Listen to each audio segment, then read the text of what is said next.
klik.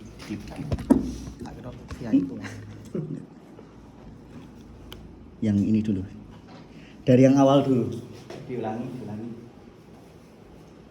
Oke, sebelumnya mohon maaf, aslinya yang mengisi itu rekan Didi Ketua PW Ibnu DIY. Cuman kebetulan beliau sedang berhalangan hadir dan baru saja tadi sore mendelegasikan saya untuk menggantikan rekan Didi. Jadi ini PPT-nya rekan Didi.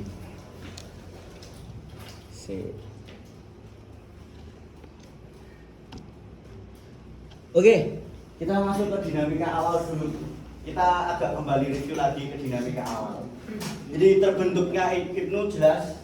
Kalau teman-teman masih ingat ada Persano, ada HIM, ada IMNU, ada IPENU dan lain-lain. Ada di Malang, ada di Kediri dan di lain-lain. Nah, Ibnu itu sebuah tadi wadah untuk persatunya pelajar-pelajar dari mulai pelajar, apalagi santri dan juga mahasiswa untuk bergabung menjadi sebuah organisasi. Nah, coba lanjut. Nah, kita bahas ini sebentar saja, nanti kita lebih banyak ke FGD. Seperti itu. Lanjut. Nah, diklik ini Mas. Yang ini aja. Yang peristiwa penting dari kongres ke kongres.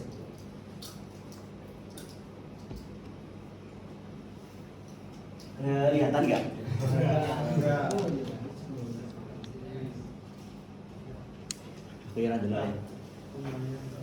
Nah, oke. Mungkin ini bisa menjadi apa ya? Bisa menjadi bahan renungan kita bahwa Ibnu itu dinamis. Makanya tadi kita adap. Tujuan pelaku tadi yang kedua apa? Adaptif apa kita bisa dinamis terhadap perubahan. Nah, dari awal sendiri dari Ibnu kan berdiri tanggal berapa? Lupa Mas. Dipertanyakan lagi paksa bro. Berapa? 24 Maret. 24 Maret. Oke. Berapa tanggal berapa Ibnu berdiri? 28. Berapa? 24 Februari tahun. Hah? Ini sudah sangat-sangat Oke, 24 Februari tahun 1954. Nah, ini untuk sedikit review saja teman-teman. Jadi yang pertama itu kalau berdiri kan tanggal 24 Februari. Nah, muktamar pertama itu dilakukan di Malang.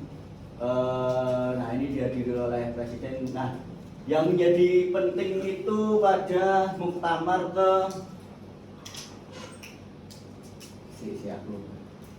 Nah, yang kedua, nah karena Ibnu itu berdiri dari rahimnya, ya maksudnya LP Ma'arif, ya kan, dari LP Ma'arif. Nah, pada muktamar kedua, nah ini terjadilah mengkaji ulang.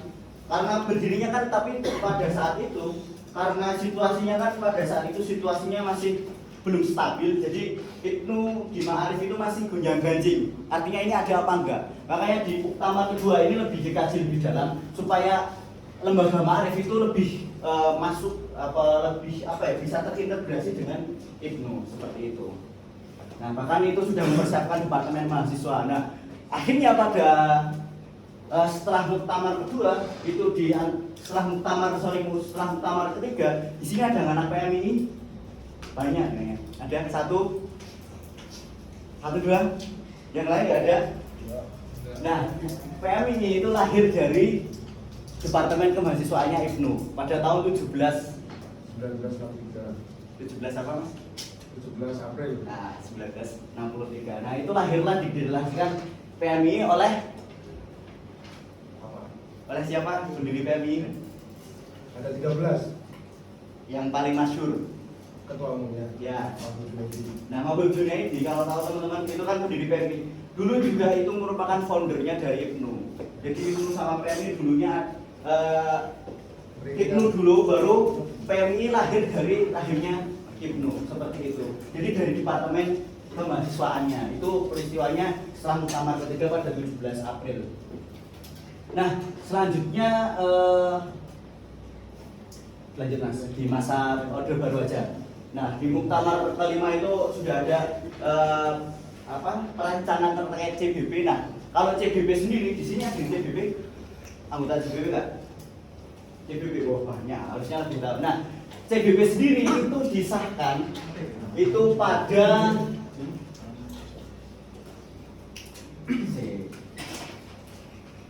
enggak ada. Enggak coba balik. Nah, muktamar ke-6 kalau nggak salah. Oh ya, muktamar ke-5, sorry. Nah ini. Jadi CBP itu lahir pada Juli 1963. Jadi setelah PMI udah ada, baru lembaga CBP dihadirkan. Nah, dulu tujuannya masih gonjang-ganjing juga. CBP itu masih agak apa ya? Karena dulu saat masa Orde Baru, masa peralihan Orde Baru kan itu masa-masa NU itu ikut dalam kontestasi politik. Jadi bahkan ada perpecahan NU dan juga Masyumi. Gitu teman-teman tahu. Nah, di situ kan banyak gonjang-ganjing perpolitikan di IPNU sendiri. Makanya mungkin CBP ini jadi sebuah badan baru. Kalau dulu bahkan semi militer mungkin ya. Nah, kalau sekarang makanya di muktamar selanjutnya itu ada juga CBP itu lebih difokuskan ke panduan.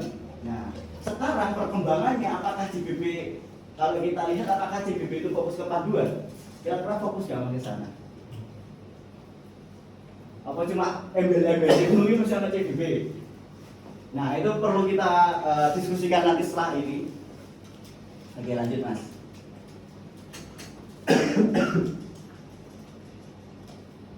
Oke, nah salah satu yang jadi catatan juga bahwa IPNU pernah berubah dari Ikatan Pelajar Nahdlatul Ulama menjadi Ikatan Putra Nahdlatul Ulama. Tapi dikembalikan lagi tahun 2003 di kongres di Surabaya itu berubah lagi menjadi Ikatan Pelajar. Karena apa?